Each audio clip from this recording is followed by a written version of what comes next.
এখন গরমকাল, তাই বাজারে সুপারমার্কেটগুলিতে প্রচুর স্ট্রবেরি এসছে আর কম দামে বিক্রিও হচ্ছে। তো আমি 500 গ্রাম স্ট্রবেরি কিনে নিয়ে এসেছি।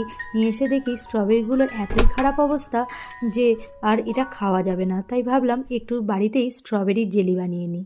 তো ওইভাবে রাফলিভাবে কেটে নিয়ে স্ট্রবেরিগুলো যে পাত্রে জেলিটা বানাবো সেখানে রেখে তার মধ্যে 80 ml চিনি আর একটা গোটা পাতিলেবুর রস দিয়ে মাখিয়ে রেখে দেবো। তো তার মধ্যে চিনিটাও গলে যাবে আর স্ট্রবেরি থেকে বেশ অনেকটা জলও ছেড়ে দেবে। তো এইভাবে গ্যাসটা জ্বালিয়ে তারপরে মিডিয়াম টু লো ফ্লেমে যতক্ষণ না স্ট্রবেরিগুলো গলে যাচ্ছে ততক্ষণ এটা নাড়তে থাকতে হবে। তো নাড়তে নাড়তে দেখুন স্ট্রবেরির কালারটা মানে জেলির কালারে কি সুন্দর পরিণত হয়েছে, এত সুন্দর কালারটা এসছে আর গন্ধটাও দারুণ বেরোচ্ছে। তো আমি তো বাজার থেকে জেলি কিনে নিয়ে আসি রেডিমেড, তো সেই কাঁচের শিশি আমার কাছে ছিল। তো এই 500 গ্রাম জেলি 500 গ্রাম স্ট্রবেরির এইটুকুই জেলি হয়েছে আর সেই পাত্রেই আমি রেখে দিয়েছি। তো জেলিটা খেতেও কিন্তু দুর্দান্ত হয়েছে। ভাবতে পারিনি ঘরে বানানো স্ট্রবেরির জেলি এত দারুণ খেতে হয়।